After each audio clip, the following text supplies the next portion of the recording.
催谷的主角，上演焦急的工作與眾生融合，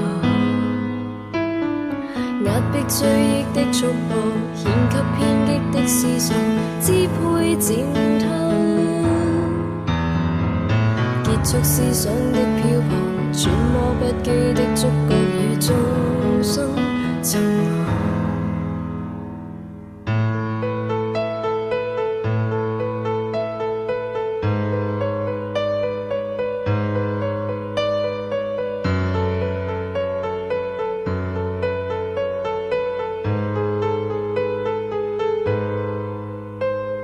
掌握消失的知覺，